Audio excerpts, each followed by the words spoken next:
নমস্কার, study of হিস্ট্রিতে সবাইকে স্বাগত। আজ তোমাদের কাছে আলোচনা করব নবম শ্রেণীর চতুর্থ অধ্যায় তথা শিল্প বিপ্লব, উপনিবেশবাদ ও সাম্রাজ্যবাদ। ঠিক আছে, শিল্প বিপ্লব, উপনিবেশবাদ ও সাম্রাজ্যবাদ এই অধ্যায়ের একটি গুরুত্বপূর্ণ টপিক শিল্প বিপ্লব সম্পর্কে। তো শিল্প বিপ্লব কথার অর্থ কি? আমাদের প্রথমে জানার প্রয়োজন যে শিল্প বিপ্লব কথার অর্থ কি। না, বিপ্লব কথার অর্থ হচ্ছে আমূল পরিবর্তন। বিপ্লব কথার অর্থ হলো আমূল পরিবর্তন, অর্থাৎ শিল্প উৎপাদনের ক্ষেত্রে যে আমূল পরিবর্তন সাধিত হয়েছিল তাকে আমরা এক কথায় শিল্প বিপ্লব বলে থাকি। এবারে আমরা প্রথমে জানবো যে শিল্প বিপ্লব কাকে বলে। পরীক্ষা তোমাদের 2 নম্বরে আসছে যে শিল্প বিপ্লব কাকে বলে। তো আমরা জানবো যে শিল্প বিপ্লব কাকে বলে। তাহলে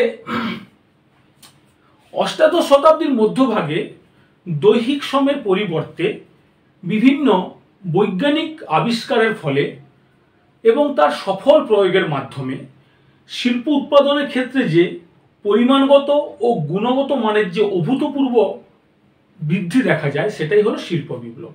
তাহলে কি, মানুষ হচ্ছে দৈহিক শ্রম করবে না বা গায়ে গতরে খাটবে না, তার পরিবর্তে কি হচ্ছে না, উন্নত ধরনের বৈজ্ঞানিক আবিষ্কারের ফলে মানুষ সেখানে কাজকর্ম করবে। ঠিক আছে, এবং সেখান থেকে মানুষ হচ্ছে কি না, হচ্ছে শিল্পর ক্ষেত্রে গুণগত এবং পরিমাণগত মানের বিভিন্ন জিনিস হচ্ছে বাজারে ছড়িয়ে দিবে, সেটাই হলো শিল্প বিপ্লব। ক্লিয়ার হলো? তাহলে মানুষ কি করছে? মানুষ হচ্ছে দৈহিক শ্রম করছে না, দৈহিক শ্রমের পরিবর্তে তারা কি করছে না, বিভিন্ন যন্ত্রপাতির সাহায্যে তারা কাজ করছে এবং যন্ত্রপাতির সাহায্যে কাজ করে তারা সেই সমস্ত যন্ত্রপাতি থেকে বিভিন্ন পরিমাণগত এবং গুণগত মানের বিভিন্ন হচ্ছে জিনিস উৎপাদন করছে। ক্লিয়ার? এটাই হলো শিল্প বিপ্লব। তাহলে আমরা শিল্প বিপ্লব, বর্তমানকালে শিল্প বিপ্লব কথাটি বহুল পরিমাণে প্রচলিত। কেন প্রচলিত? যে তোমরা যে এখন যে দাঁড়িয়ে দেখছো চারিদিকে কলকারখানা রয়েছে বা বিভিন্ন কোম্পানিগুলো রয়েছে, এখানে হচ্ছে বিভিন্ন মানুষজন হচ্ছে কাজকর্ম করছে।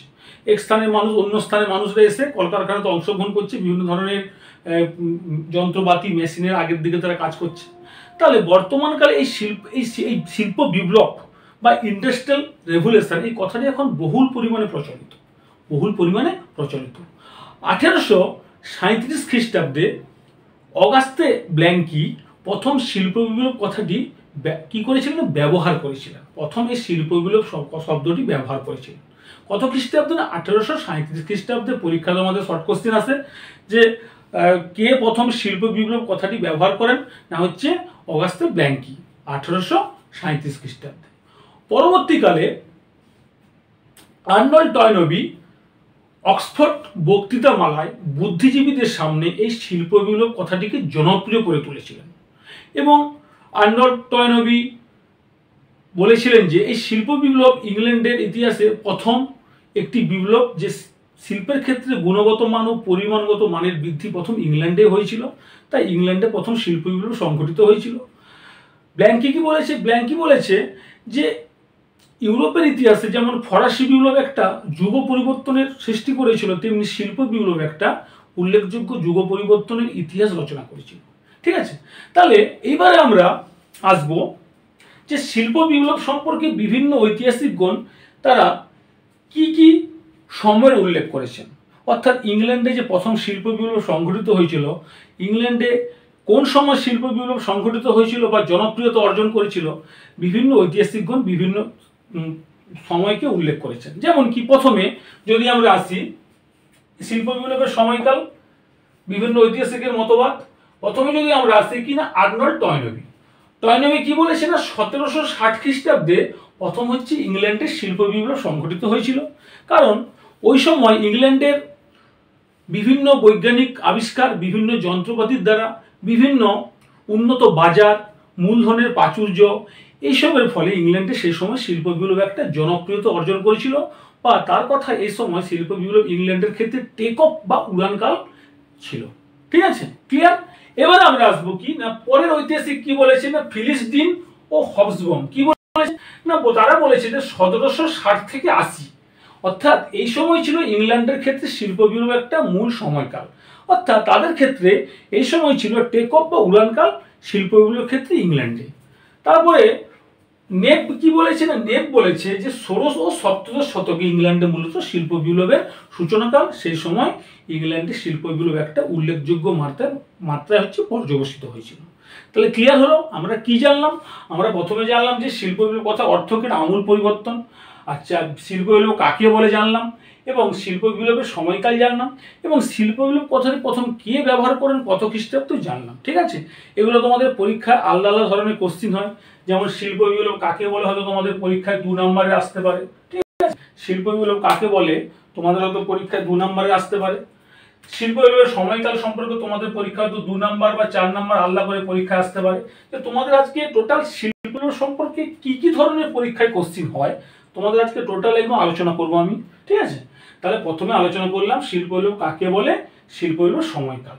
এবারে আমরা আসবো কিনা শিল্প বিপ্লবের বৈশিষ্ট্য। এবারে আমি আলোচনা করব শিল্প বিপ্লবের বৈশিষ্ট্য। তাহলে শিল্প বিপ্লবের বৈশিষ্ট্য কি? অর্থাৎ শিল্পের ক্ষেত্রে যে উন্নত প্রযুক্তিবিদ্যা বা বৈজ্ঞানিক আবিষ্কার, এর ফলে হচ্ছে শিল্প বিপ্লব সংঘটিত হয়েছিল। এছাড়া বিভিন্ন দক্ষ শ্রমিক, মূলধনের প্রাচুর্য, উন্নত বাজার, যোগাযোগ ব্যবস্থা, সুলভ শ্রমিক, বিস্তীর্ণ সমভূমি, এইসব ছিল শিল্পের একটা মূল জিনিস। অর্থাৎ এইসব ইংল্যান্ডে প্রথম ছিল বলে ইংল্যান্ডে প্রথম শিল্প বিপ্লব সংঘটিত হয়েছিল। ঠিক আছে, তাহলে আমরা আসবো যে ইংল্যান্ডের শিল্প বিপ্লব অর্থাৎ শিল্প বিপ্লব কেন হয়েছিল পরে আমরা আলোচনা করব। আমরা এখন আসছি যে শিল্প বিপ্লব এর বৈশিষ্ট্যগুলি কি ছিল। প্রথম বৈশিষ্ট্য কি ছিল শিল্প বিপ্লবের? না, আকস্মিক চমকপ্রদ ঘটনা নয়। তাহলে পয়েন্টটা কি না, পয়েন্টটা ভালো করে দেখো না, আকস্মিক চমকপ্রদ ঘটনা নয়। অর্থাৎ কি, শিল্প বিপ্লব হঠাৎ করে সৃষ্টি হয়নি। শিল্প বিপ্লব হচ্ছে হঠাৎ করে সৃষ্টি হয়নি, অনেক দিন ধরে মানুষের ধীরে ধীরে কার্যকলাপের রূপ হলো শিল্প বিপ্লব। অর্থাৎ হঠাৎ করে যে কোনো বিপ্লব সংঘটিত হবে বা হঠাৎ করে যে কোনো বৈজ্ঞানিক আবিষ্কার শুরু হয়ে যাবে বা মানুষজন যে একসঙ্গে হঠাৎ করে কাজ করতে চলে আসবে, এক্ষেত্রে শিল্প বিপ্লব কিন্তু হয়নি, ধীরে ধীরে এই বিপ্লব হচ্ছে সংঘটিত হয়েছিল। পরের পয়েন্ট কি রয়েছে না, সর্বত্র একই স্থানে শুরু হয়নি। খুব ভালো পয়েন্ট। অর্থাৎ এই বিপ্লব, ওই শিল্প বিপ্লব হচ্ছে সর্বত্র একই স্থানে হয়নি। অর্থাৎ এক জায়গায় যে একই সময় যে সব জায়গায় হয়েছে এই বিপ্লব তা কিন্তু নয়। এই বিপ্লব প্রথমে ইংল্যান্ডে হয়েছিল, কারণ ইংল্যান্ডে যে বিপ্লব হওয়ার যে জিনিসগুলো প্রয়োজন সেগুলো হচ্ছে ইংল্যান্ডের ক্ষেত্রে ছিল, কিন্তু অন্যান্য দেশের ক্ষেত্রে, ইউরোপের অন্যান্য দেশের ক্ষেত্রে একেবারেই ছিল না। অর্থাৎ ইংল্যান্ডের তুলনায় অন্যান্য দেশে অনেক পরে বিপ্লব সংঘটিত হয়েছিল। অর্থাৎ এক্ষেত্রে সর্বত্র একই স্থানে শুরু হয়নি। এটি হলো একটি শিল্পের উল্লেখযোগ্য আরেকটি বৈশিষ্ট্য। তারপরে কিনা প্রচলিত 3 নম্বর পয়েন্ট, প্রচলিত বা চিরাচরিত অর্থনৈতিক কাঠামোর পরিবর্তন। খুব ভালো একটা বৈশিষ্ট্য। তাহলে প্রচলিত বা চিরাচরিত মানে কি? অর্থাৎ শিল্প বিপ্লবের পূর্বে কি ছিল না, গ্রামে ঘরে হচ্ছে তারা কৃষি নির্ভর চাষবাস করতো, মানুষরা চাষবাস করতো, কৃষি ব্যবস্থার উপর তারা হচ্ছে সমস্ত কিছু কালেকশন করতো। কিন্তু যখন কি হলো, যখন হচ্ছে বিভিন্ন কলকারখানা প্রতিষ্ঠিত হতে লাগলো, তখন গ্রামের মানুষরা কি করলো, তাদের সন্তান, তাদের স্ত্রীকে নিয়ে তারা শহরে জমায়েত করলো এবং এসে তারা এই কলকারখানাতে অংশগ্রহণ করলো, বিভিন্ন যন্ত্রপাতির সাহায্যে তারা কাজ করতে শুরু করলো এবং ওখান থেকে তারা কি করলো, খুব উন্নত ধরনের হচ্ছে জিনিসপত্রগুলো কলকারখানা থেকে তৈরি করে তারা হচ্ছে বাইরে ছাড়তে লাগলো এবং বাজারে সেগুলো খোলা বাজারে বিক্রি হলো। ক্লিয়ার হলো তো? এবার আমরা আসবো কি না, পরের পয়েন্ট না, প্রযুক্তিগত ও কৌশলগত উন্নতি। অর্থাৎ প্রযুক্তিগত কৌশলগত উন্নতি কি না, প্রযুক্তিগত কৌশলগত উন্নতি হলো অর্থাৎ বৈজ্ঞানিক আবিষ্কার। অর্থাৎ শিল্প বিপ্লবের সময় যে বিভিন্ন যন্ত্রপাতিগুলোর আবিষ্কার ছিল সেগুলো কিন্তু শিল্পের একটা উল্লেখযোগ্য বৈশিষ্ট্য। কারণ হয়তো তোমার জায়গা, বিস্তীর্ণ জায়গা রয়েছে, কলকারখানা তৈরি হয়ে গেল, হয়তো তোমার অনেক মানুষজন আছে, তারা কাজকর্ম করবে, অনেক টাকা আছে, বাজার আছে, কিন্তু এক্ষেত্রে এসব থাকার পাশাপাশিও উন্নত যে বিভিন্ন যন্ত্রপাতিগুলো সে সময় আবিষ্কার হয়েছিল, এর ফলে শিল্পগুলো একটা উল্লেখযোগ্য মাত্রায় পর্যবসিত হয়েছিল। কারণ সেই সব যন্ত্রের ফলে দ্রুত সময়ে খুব উন্নত মানের কি হতো না, জিনিসপত্রগুলো হচ্ছে উৎপাদন করা হতো। ক্লিয়ার তো? এবার আমরা খুব সহজ, তোমরা একটু পয়েন্টগুলোকে একটু ভালো করে শুনবে। আমার এই ক্লাসটা শুনলে দেখবে তোমরা একটু রেফারেন্স বই বা টেক্সট বই পড়লে দেখবে তোমাদের একটু কনসেপ্ট একটু ক্লিয়ার হয়ে যাবে। শিল্প বিপ্লব অনেকটা ভাস্ট সিলেবাস, ঠিক আছে, কিন্তু তোমাদের পরীক্ষার ক্ষেত্রে যে কোশ্চেনগুলো আসবে দেখবে তোমরা অনায়াসেও লিখতে পারবে, খুব সহজ হয়। আর হচ্ছে তোমরা হচ্ছে কনসেপ্টটাকে ক্লিয়ার করবে, অর্থাৎ তোমরা শিল্প বিপ্লব পড়ো বা অন্য যা পড়ো না কেন তোমরা এই ধারণা তোমাদের ক্লিয়ারটা আগে দরকার হওয়াটা, ঠিক আছে। এবার আমরা আসবো কি না হচ্ছে শহরের উত্থান, অর্থাৎ পরের বৈশিষ্ট্য কি না শহরের উত্থান। শহরের উত্থান কি মানে শিল্প বিপ্লবের ফলে গ্রামে ঘর থেকে মানুষজন কি করলো না তারা হচ্ছে শহরে আসতে লাগলো। গ্রামে ঘরে মানুষজন তখন কৃষি নির্ভর পদ্ধতি ছিল, চাষবাস সেগুলো বন্ধ হয়ে গেল, কারণ সেই সময় এনক্লোজার বা বেষ্টনী প্রথা হয়েছিল। জমির মালিকরা কি করতো না আরো অনেক জমি কিনে তারা ঘেরাও করে নিজেরা চাষবাস করতো। এর ফলে সাধারণ মানুষরা কি করলো, তারা হচ্ছে যে জমিতে তারা চাষবাস করতো তারা হচ্ছে সেই থেকে বঞ্চিত হলো, আর চাষবাস তারা করতে পারতো না। এর ফলে তারা কি করলো না গ্রাম থেকে তারা শহরে তারা আসতে লাগলো, এবং শহরে পরপর মানুষ হচ্ছে জমায়েত হতে লাগলো, পরপর বাড়তে লাগলো, এবং শহরের একটা উত্থান পরপর হচ্ছে বাড়তে লাগলো, ঠিক আছে, ক্লিয়ার। এবার আমরা আসবো যে পরের যে উল্লেখযোগ্য দিক, সেটা হচ্ছে শিল্প বিপ্লবের প্রয়োজনীয় উপাদান। তাহলে শিল্পের বৈশিষ্ট্য আলোচনা করলাম, এবারে কি না শিল্প বিপ্লবের প্রয়োজনীয় উপাদান, অর্থাৎ শিল্প বিপ্লব হওয়ার জন্য প্রয়োজনীয় কি কি জিনিসের প্রয়োজন, যেগুলো ছাড়া শিল্প বিপ্লব হতে পারে না। তাহলে আমরা দেখে নেব শিল্প বিপ্লবের প্রয়োজনীয় উপাদান প্রথম কি রয়েছে না মূলধনের প্রাচুর্য, অর্থাৎ টাকা, ঠিক আছে, অর্থাৎ উন্নত জায়গা সবকিছু থাকলেও মূলধনের প্রাচুর্য শিল্পের ক্ষেত্রে একটু প্রয়োজনীয় উপাদান। টাকা হলে কি হবে না হচ্ছে জায়গা কেনা যাবে, বিভিন্ন জিনিসপত্র বৈজ্ঞানিক যন্ত্রপাতিগুলো কেনা যাবে, ঠিক আছে। তাই মূলধন ছিল শিল্প বিপ্লবের ক্ষেত্রে একটু উল্লেখযোগ্য উপাদান। পরের পয়েন্ট কি রয়েছে না পরের পয়েন্ট রয়েছে উপযুক্ত বাজার গঠন। উপযুক্ত বাজার গঠন ছিল শিল্প বিপ্লবের একটি উল্লেখযোগ্য উপাদান, কারণ কোম্পানিগুলো বা হচ্ছে কলকারখানাগুলোতে যে জিনিসপত্রগুলো হচ্ছে তৈরি হতো সেগুলো খোলা বাজারে যদি বিক্রি না হতো বা মানুষ যদি না কিনতো, তাহলে সেগুলো যদি পড়ে থাকতো তাহলে কি হতো, তাহলে হচ্ছে এই বিপ্লবটা হচ্ছে সচল থাকতো না। অর্থাৎ কোম্পানি হচ্ছে বা হচ্ছে কলকারখানার জিনিসগুলো হচ্ছে তৈরি হয়ে সেগুলো বাজারে বিক্রি হচ্ছে না। বাজারে যদি না বিক্রি হয় তাহলে মানুষজন কিনতেও পারবে না বা বাজারও থাকবে না। বা তুমি ধরে নাও যে হচ্ছে তোমাদের বাড়ির ওখানে কেউ পুকুরে মাছ চাষ করেছে, সে পুকুরে অনেক মাছ চাষ করেছে, সে কি করলো মাছ চাষ করে কোথায় বিক্রি করবে খুঁজে পাচ্ছে না। বা একজন চাষি সে যে সবজি চাষ করেছে, সবজি চাষ করে কি করবে বাজার তার নেই, সে কোথায় বিক্রি এত সবজি কি করবে, তাহলে কি হবে নষ্ট হবে, সে বাড়িতে আর কত খাবে, কি হবে নষ্ট হয়ে যাবে। তেমনি কি হলো না উপযুক্ত একটা বাজারের প্রয়োজন ছিল শিল্প হওয়ার ক্ষেত্রে একটু উল্লেখযোগ্য উপাদান, অর্থাৎ বাজার না হলে জিনিসপত্রগুলো এক স্থান থেকে অন্য স্থানে কেউ আমদানি রপ্তানি এগুলো তখন বৃদ্ধি হতো না। অর্থাৎ বাজার ছিল শিল্পের একটি উল্লেখযোগ্য উপাদান। বাজারের ফলে শিল্পের উন্নত যে জিনিসপত্রগুলো বাজারে কলকারখানা থেকে যে বাইরে যেত সেগুলো হচ্ছে আমদানি রপ্তানি বৃদ্ধি পেতে লাগলো। ক্লিয়ার হলো তো? এবার আমরা আসবো কিনা সুলভ ও দক্ষ শ্রমিক। সুলভ ও দক্ষ শ্রমিক, সুলভ মানে কি কম পয়সা শ্রমিককে পেয়ে যাব। আর হচ্ছে দক্ষ মানে কি দক্ষ হচ্ছে কাজে নৈপুণ্যতা।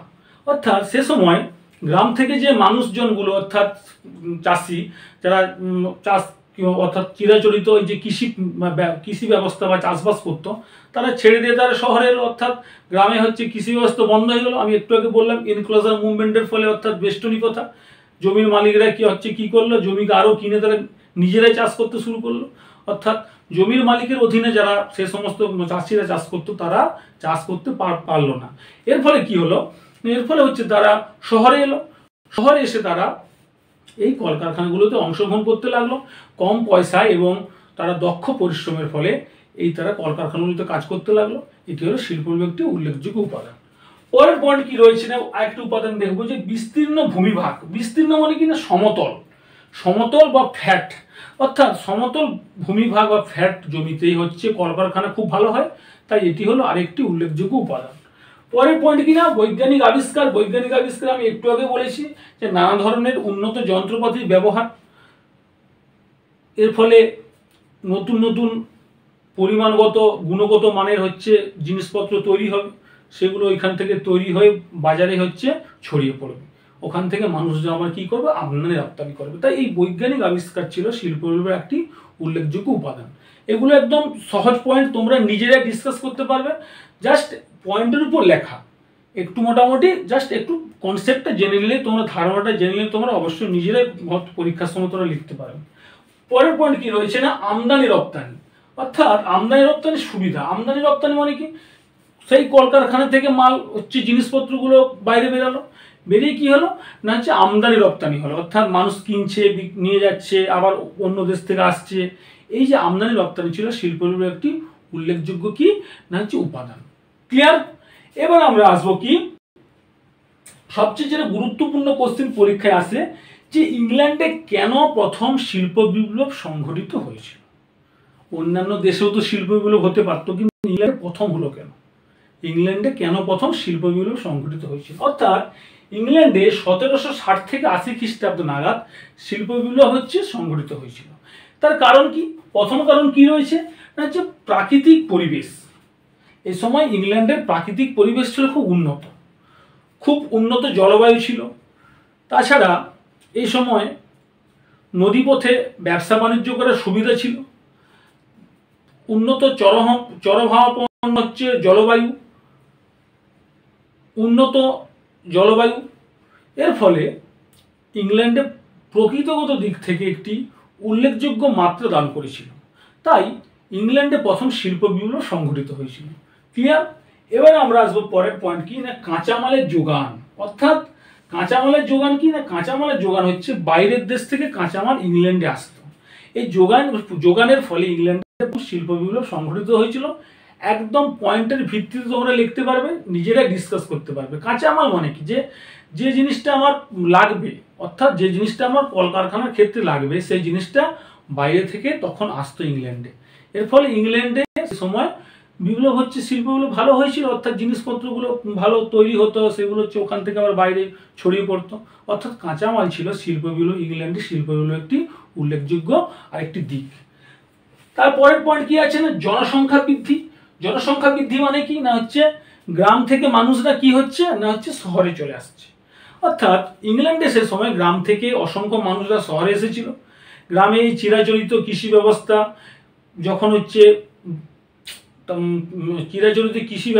যখন হচ্ছে জমির মালিকরা নিজেরাই দখল করেছিল বেষ্টনী প্রথা বা এনক্লোজার মুভমেন্টের ফলে, তখন তারা চাষবাস করতে পারলো না নিজেরা। তখন কি হলো না তারা হচ্ছে শহরে চলে এলো। শহরে আসার ফলে তখন কি হলো না শহরের জনসংখ্যা বৃদ্ধি পেতে লাগলো। শহরের জনসংখ্যা আগের তুলনায় অনেক বৃদ্ধি পেতে লাগলো, এবং শহরের জনসংখ্যা বৃদ্ধি পাওয়ার কারণে কি হলো না তারা বিভিন্ন কলকারখানায় যোগদান করতে থাকলো, এবং শহরের জনসংখ্যা বৃদ্ধি পাওয়ার কারণে শহরে একটা উল্লেখযোগ্য জায়গা পর্যবসিত হলো। শহরে অনেক মানুষজন জিনিসপত্র কোম্পানি থেকে বাইরে বেরাবে, ছড়িয়ে পড়বে চারিদিকে, মানুষজন কিনবে বেচবে এবং তারা কোম্পানিতে কাজ করবে। এই নিয়ে টোটাল জনসংখ্যার বৃদ্ধির ফলে ইংল্যান্ড ছিল একটি শিল্প বিপ্লবের উল্লেখযোগ্য দিক। পরের পয়েন্ট কি রয়েছে না পরের পয়েন্ট রয়েছে সুলভ দক্ষ শ্রমিক। সুলভ দক্ষ শ্রমিক আগেও আমি বলেছিলাম, এখানে একই ব্যাখ্যা করবে। সুলভ দক্ষ শ্রমিক মানে কি, অর্থাৎ কম পয়সায় ভালো শ্রমিক পেয়ে যাওয়া। ঠিক আছে, কম পয়সায় ভালো শ্রমিক পেয়ে গেছে ইংল্যান্ডে সে সময়, যে মোটামুটি খাটিয়ে নেবো এই সময়, তারা ভালো কম টাকায় খাটিয়ে নেবো তাদেরকে, তারা কাজবাজ করে দেবে। কিন্তু দৈহিক শ্রম নয়, যন্ত্রপাতির সাহায্যে। ঠিক আছে, এটা সবসময় মাথায় রাখতে হবে, গায়ে গতরে খাটা নয়। ঠিক আছে, যন্ত্রপাতির সাহায্যে তারা কাজ করবে, কিন্তু কম পয়সায় পেয়ে গেল কারা না সে সময় মালিকরা, অর্থাৎ যারা কলকারখানার যারা মালিক ছিল তারা কম পয়সায় শ্রমিকদের পেয়ে গেল, তাদেরকে এবার খাটাতে লাগলো। ঠিক আছে, এটা ইংল্যান্ডে প্রথম সেই সময় থাকার ফলে, অর্থাৎ সুলভ দক্ষ শ্রমিক ইংল্যান্ডে প্রথম আসার ফলে ইংল্যান্ডে প্রথম শিল্প বিপ্লব সংঘটিত হয়েছিল। ক্লিয়ার? এবারে আমরা আসবো কি না হচ্ছে মূলধনের প্রাচুর্য, অর্থাৎ মূলধন টাকা পয়সা ছিল ইংল্যান্ডে প্রচুর পরিমাণে আসতো, অর্থাৎ বাইরের দেশ থেকে বিভিন্ন দেশ থেকে ইংল্যান্ডের সাহায্য পেত। বা ইংল্যান্ডে সেই সময় হচ্ছে অনেক মুনাফা বা টাকা পয়সা ছিল বিভিন্ন হচ্ছে পুঁজিপতি মালিকদের হাতে, তাই তারা পুঁজিপতি মালিকরা কি করেছিল না হচ্ছে এই কলকারখানা খোলার জন্য তারা সাহায্য করেছিল। তাই মূলধনের প্রাচুর্য ছিল ইংল্যান্ডের শিল্প বিপ্লবের আরেকটি উল্লেখযোগ্য দিক। পরের পয়েন্ট কি না বাজার, উপযুক্ত খোলা বাজার, যোগাযোগ ব্যবস্থার উন্নতি, স্থলপথে জলপথে বিভিন্নভাবে হচ্ছে যোগাযোগ ব্যবস্থা উন্নতি হবে, জিনিসপত্রগুলো আমদানি রপ্তানি হবে। বৈজ্ঞানিক আবিষ্কার একই জিনিস, যন্ত্রপাতির উন্নত যন্ত্রপাতির আবিষ্কারের ফলে কি হলো না হচ্ছে ইংল্যান্ডে যে কলকারখানাগুলোতে বিভিন্ন খুব দারুণ দারুণ ধরনের, অর্থাৎ হচ্ছে পরিমাণগত গুণগত মানের হচ্ছে জিনিসপত্রগুলো উৎপাদন হতে লাগলো এবং বাজারে ছড়িয়ে পড়লো। তাই ইংল্যান্ড সে সময় শিল্প বিপ্লবের ক্ষেত্রে একটা উল্লেখযোগ্য দিকে পর্যবসিত হয়েছিল। ক্লিয়ার? এবার আমরা আসবো যে এই সময় যে বৈজ্ঞানিক যে আবিষ্কারগুলো হয়েছিল সেগুলো কি কি। তাহলে এই যে ইংল্যান্ডে যে কেন শিল্প বিপ্লব হয়েছিল প্রথম, এটা তোমাদের পরীক্ষায় 8 নম্বরে আসে, খুব একটা ইম্পর্টেন্ট কোশ্চেন। ঠিক আছে, দেখবে তোমরা তোমাদের পরীক্ষায় হয়তো এই কোশ্চেনটা আসবে, সেকেন্ড সাবমেটিভ পরীক্ষায় কোশ্চেনটা খুব ইম্পর্টেন্ট আসবে, হয়তো দেখবে তোমরা ভালো করে পড়ে রাখবে। ঠিক আছে, এটা আসবে, খুব ইম্পর্টেন্ট। এবার আসবো এই যে বৈজ্ঞানিক যে আবিষ্কার রয়েছে, এই বৈজ্ঞানিক আবিষ্কারের উল্লেখযোগ্য দিকগুলি কি কি কি কি বৈজ্ঞানিক আবিষ্কার, অর্থাৎ সেই সময় কি কি আবিষ্কার করেছিল, কে কত খ্রিস্টাব্দে কি কি আবিষ্কার করেছিল, এইখান থেকে তোমাদের আবার আলাদা করে 1 নম্বরে শর্ট কোশ্চেন আসে। দেখবে তোমরা 2-3টে শর্ট কোশ্চেন তোমরা পরীক্ষায় পেয়ে যাবে। ঠিক আছে, প্রত্যেকবারে পরীক্ষায় আসে। ঠিক আছে, তোমাদের 2-3টে শর্ট কোশ্চেন আসে, এমসিকিউ, এসএকিউ, শূন্যস্থান, নানা ধরনের ম্যাচ। ঠিক আছে, বাম স্তম্ভ ডান স্তম্ভ যে হয় ম্যাচ, এই ম্যাচেও তোমাদের আসে। 2 নাম্বার তো কমন পাবেই তোমরা, 3 নাম্বারও পেতে পারো। ঠিক আছে, তাহলে আমরা এবারে দেখে নেব যে বৈজ্ঞানিক আবিষ্কারের উল্লেখযোগ্য দিকগুলি কি কি, বা কি কি ছিল বৈজ্ঞানিক আবিষ্কার, কে করেছিল। তাহলে প্রথমে আমরা দেখব যে জন কে হচ্ছে 1733 খ্রিস্টাব্দে উড়ন্ত মাকু বা ফ্লাইং শাটল আবিষ্কার করেছিল। জন কে 1733 খ্রিস্টাব্দে উড়ন্ত মাকু বা ফ্লাইং শাটল আবিষ্কার করেছিল। এইগুলো তোমাদের অবশ্যই ভালো করে মনে রাখতে হবে। ঠিক আছে, তোমাদের দেখবে পাঠ্য বইতে বা তোমাদের বইতে রয়েছে, রেফারেন্স বইতে রয়েছে, এগুলো তোমাদের ভালো করে মনে রাখতে হবে, কত সাল কে কি করেছিল। ঠিক আছে, কত সাল কে কি করেছিল।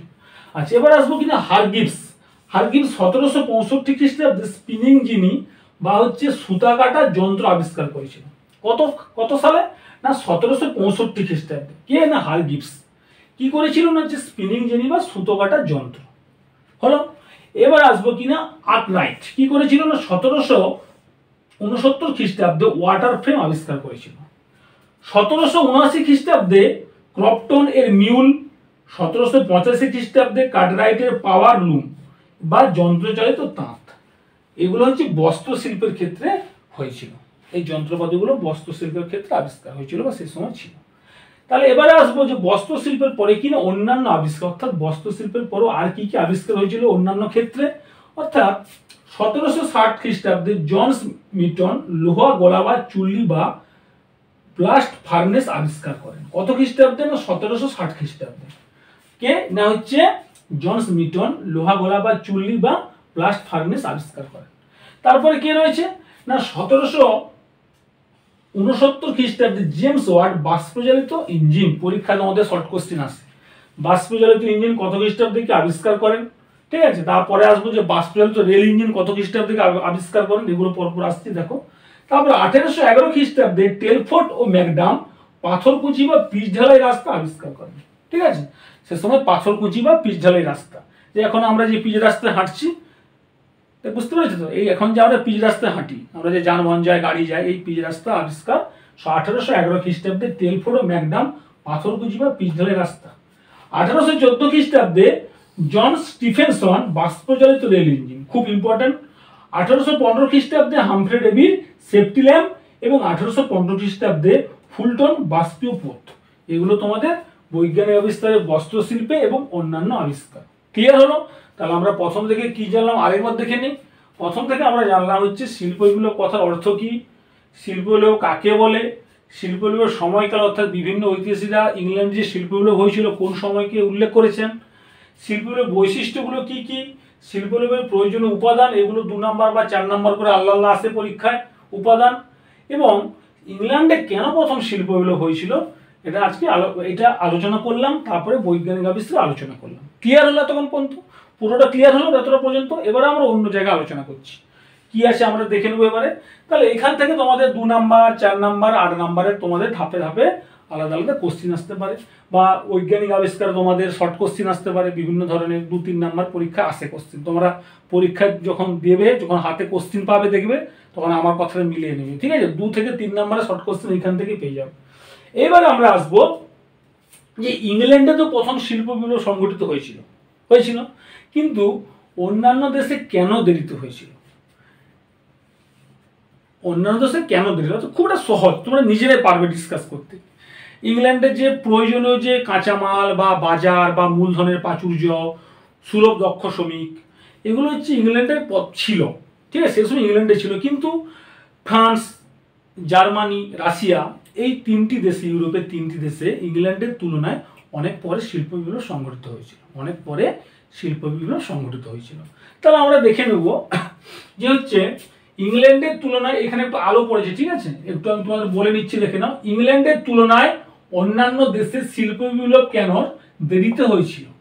তাহলে প্রথমে হয়েছিল ইংল্যান্ডের পরে কোথায়, না ফ্রান্সে হয়েছিল, তারপর হয়েছিল জার্মানি, তারপর হয়েছিল কোথায়, রাশিয়া, ঠিক আছে।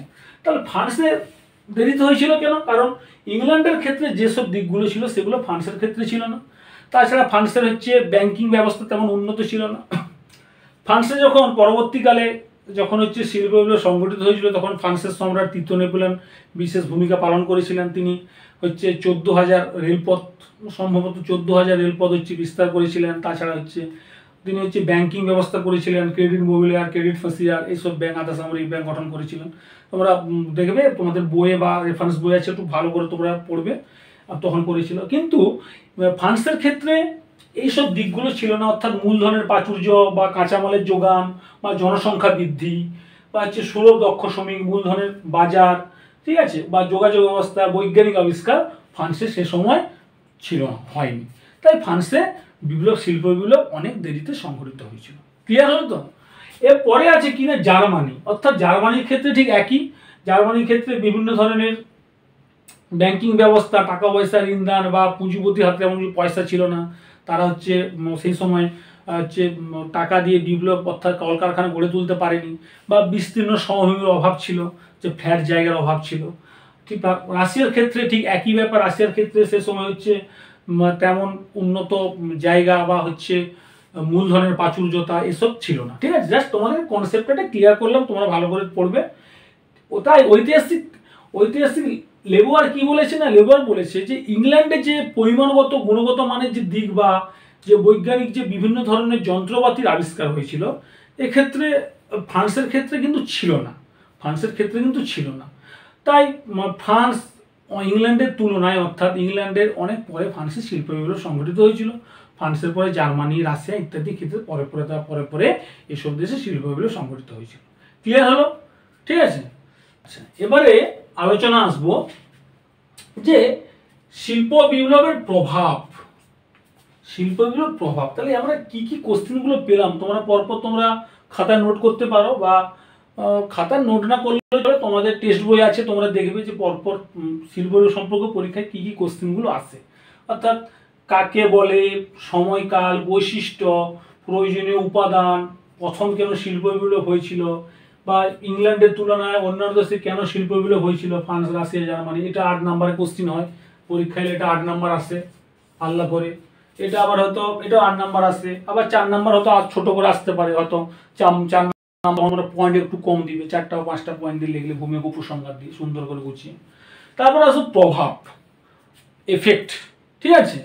কি প্রভাব পড়েছিল শিল্প বিপ্লব যে হয়েছিল ইংল্যান্ডে, এই শিল্প বিপ্লবের ফলে কি প্রভাব পড়েছিল? তাহলে প্রথমে আমরা দেখে নেব যে এই প্রভাবকে 3 ভাগে ভাগ করা যায়। কি ভাগে? না 3 ভাগে। প্রথমে রয়েছে কি রাজনৈতিক প্রভাব, তারপরে রয়েছে অর্থনৈতিক প্রভাব, তারপরে রয়েছে সামাজিক প্রভাব। রাজনৈতিক প্রভাবের মধ্যে কি রয়েছে, না হচ্ছে ভূস্বামী ও অভিজাত শ্রেণীর পরিবর্তে পুঁজিপতি শ্রেণীর ক্ষমতা বৃদ্ধি। অর্থাৎ ভূস্বামী ও অভিজাত শ্রেণী কখন ছিল? যখন হচ্ছে মানুষরা হচ্ছে গ্রামে থাকতো, চাষবাস করতো, তাদের অধীন। ভূস্বামী ও অভিজাতরা তারা হচ্ছে কৃষি ব্যবস্থার সঙ্গে যুক্ত ছিল। অর্থাৎ শহরে যখন হচ্ছে কলকারখানাগুলো যখন শুরু হয়েছিল, কলকারখানাগুলো তখন কি হয়েছিল না, তখন হচ্ছে গ্রাম থেকে মানুষজন এসেছিল, শহরে ভিড় করেছিল বা কলকারখানাতে ভিড় করেছিল। অর্থাৎ সেই আগে, অর্থাৎ পূর্বে তখন কি ছিল না, হচ্ছে গ্রামে কৃষি ব্যবস্থার প্রচলন ছিল। অর্থাৎ গ্রামের সেই মানুষেরা, অর্থাৎ সেই চাষিরা, তারা চাষবাস করতো। যখন এনক্লোজার মুভমেন্ট বা বেষ্টনী পথ হলো, অর্থাৎ সেই ভূস্বামীরা যখন কি করলো, অর্থাৎ জমিকে ঘেরাও করে নিল বা জমি যখন অনেকটা কিনলো, তখন সেই সমস্ত চাষিদের কাজকর্ম থাকলো না। তখন তারা কি করলো, সেই গ্রাম থেকে তারা শহরে চলে এলো। তাহলে শহরে এসে তারা কোথায় যোগদান করলো, না হচ্ছে কলকারখানাগুলোতে যোগদান করলো। অর্থাৎ সেই কলকারখানাগুলোতে যোগদানের ফলে কি হলো না হচ্ছে সেই ভূস্বামী অভিজাত শ্রেণীর আর অস্তিত্ব থাকলো না। তখন কি হলো না পুঁজিপত শ্রেণীর ক্ষমতা, অর্থাৎ পুঁজিপতি বলতে কি বোঝায় না সে সময় যারা কলকারখানাগুলোতে বিশেষভাবে আর্থিক দিক থেকে সাহায্য করেছিল তারাই ছিল পুঁজিপত শ্রেণী। অর্থাৎ তাদের নিয়ন্ত্রণাধীনে হচ্ছে সেই শ্রমিক শ্রেণী থাকতো, শ্রমিকদের হচ্ছে মালিকরা দেখাশোনা করতো কলকারখানার মধ্যে, অর্থাৎ সেই ভূস্বামী আর হচ্ছে অভিজাতদের আর প্রাধান্য না থেকে পুঁজিপতি শ্রেণীর সৃষ্টি হলো বা ক্ষমতা বৃদ্ধি হলো। ঠিক আছে, ক্লিয়ার তো? এবার আমরা আসবো কিনা সমাজতন্ত্রবাদের উদ্ভব। অর্থাৎ সেই সময় সমাজতন্ত্রবাদের উদ্ভব হয়েছিল, অর্থাৎ কলকারখানার মধ্যে হচ্ছে শাসক আর শোষিত, অর্থাৎ শাসক কারা না হচ্ছে মালিক পক্ষ, আর শোষিত কারা না শ্রমিক, অর্থাৎ শ্রমিকরা ছিল সে সময় হচ্ছে শোষিত আর মালিকরা ছিল শাসক। অর্থাৎ তোমরা হচ্ছে পরবর্তী ভিডিওতে পেয়ে যাবে, তোমরা যখন হচ্ছে সমাজতন্ত্রবাদ আলোচনা করবো কার্ল মার্কস, ফ্রেডারিক এঙ্গেলস, তারপরে হচ্ছে চার্লস ফুরিয়ের, সেন্ট সাইমন, পরবর্তী ভিডিওগুলোতে আলোচনা করব, তোমরা দেখবে তখন যে সেই সমাজতন্ত্রবাদের উদ্ভব হয়েছিল, অর্থাৎ সমাজে শাসক শোষিত অর্থাৎ মালিক ও শ্রমিক শ্রেণীর উদ্ভব হয়েছিল। ঠিক আছে, ক্লিয়ার? অর্থাৎ এখানে কি একটা কথা তোমাদের জেনে রাখার প্রয়োজন, মালিকরা হচ্ছে শ্রমিক শ্রেণীকে সবসময় শোষণ করত। পরবর্তীকালে কার্ল মার্কস এর বিরুদ্ধে প্রতিবাদ করেছিল, আমরা পরবর্তী ক্লাসগুলোতে আলোচনা করব, তোমরা দেখতে পাবে অবশ্যই। তারপরে হচ্ছে কি রয়েছে জাতীয়তাবাদ, আন্তর্জাতীয়তাবাদের হচ্ছে বিশেষ উল্লেখযোগ্য হচ্ছে প্রভাব বৃদ্ধি পেয়েছিল এই রাজনৈতিক প্রভাবের মধ্যে, রাজনৈতিক এফেক্টের মধ্যে। তারপর রয়েছে অর্থনৈতিক প্রভাবের মধ্যে কি রয়েছে না শ্রমিকদের দুর্দশা। অর্থাৎ আগেও আলোচনা করেছি না শ্রমিকদের দুর্দশা মানে কি না হচ্ছে শ্রমিকরা কলকারখানার মধ্যে কাজ করত, তারা হচ্ছে কায়িক শ্রম দিত, ঠিক আছে, তারা প্রচন্ড পরিশ্রম করতো কিন্তু উপযুক্ত তারা হচ্ছে পারিশ্রমিক পেত না বা টাকা পয়সা পেত না। ঠিক আছে, তারা হচ্ছে মালিকের কাছ থেকে হচ্ছে বারবার হচ্ছে অপমানিত, লাঞ্ছিত হতো, তারা হচ্ছে নিপীড়িত হতো, তাদের সন্তান তাদের স্ত্রীরা অর্থাৎ যারা শোষিত বা হচ্ছে শ্রমিকরা তাদের স্ত্রীরা অপমানিত হতো। বিভিন্ন ক্ষেত্রে এই সময় তারা শ্রমিকদের দুর্দশার শিকার হয়েছিল। তারপরে কি রয়েছে না চিরাচরিত শিল্পের ধ্বংস সাধন। অর্থাৎ চিরাচরিত শিল্প মানে কি, অর্থাৎ যে শিল্পটা আগে ছিল অর্থাৎ কৃষিকাজ পদ্ধতি যেটা গ্রামে ছিল সেই পদ্ধতির ধ্বংস সাধন হলো, অর্থাৎ গ্রামের যারা চাষি তারা হচ্ছে শহরে এসে ভিড় জমালো। ঠিক আছে, গ্রাম থেকে তারা শহরে চলে এলো এবং তারা কলকারখানাতে অংশগ্রহণ করলো। এর ফলে কি হলো না হচ্ছে চিরাচরিত শিল্পের ধ্বংস হলো। পরের পয়েন্ট ফ্যাক্টরি প্রথা তোমাদের পরীক্ষায় 2 নম্বর কোশ্চেন আসছে, খুব ইম্পর্টেন্ট। অর্থাৎ এই সময় বিভিন্ন কলকারখানার ফলে কলকারখানাগুলো বিভিন্ন ধরনের উৎপাদন বৃদ্ধি পেয়েছিল। ঠিক আছে, উৎপাদন বৃদ্ধি হওয়ার ফলে যে পুঁজিপতিরা বিশেষ একটা মুনাফা বা ফাটকা লাভ অর্জন করেছিল, তারা হচ্ছে পয়সাকে হচ্ছে কুক্ষিগত করেছিল। শ্রমিক শ্রেণীরা কায়িক পরিশ্রম করে তারা ঠিকঠাক পয়সা পেত না। ঠিক আছে, তাই এই সময় এই ফ্যাক্টরি প্রথা ছিল শিল্পের একটা উল্লেখযোগ্য দিক। নগরের উত্থান কি না আগে আলোচনা করেছি, নগরের উত্থান এখানে আলোচনা করেছি। নগরের উত্থান বলতে কি গ্রাম থেকে মানুষরা শহরে এসে ভিড় জমানোর ফলে কি হলো নগরের বা শহরের জনসংখ্যা পরপর ধীরে ধীরে বাড়তে লাগলো, নগর বা শহরে একটা উল্লেখযোগ্য জায়গা পর্যবসিত হলো। তারপরে কি রয়েছে না তারপরে রয়েছে হচ্ছে সামাজিক কারণে প্রথমে কি দেখবো আমরা যে মালিক শ্রেণীর উদ্ভব হলো। অর্থাৎ কলকারখানাগুলোতে মালিক শ্রমিকরা হচ্ছে কাজকর্ম করবে, মালিকরা তাদের তত্ত্বাবধান করবে বা দেখবে।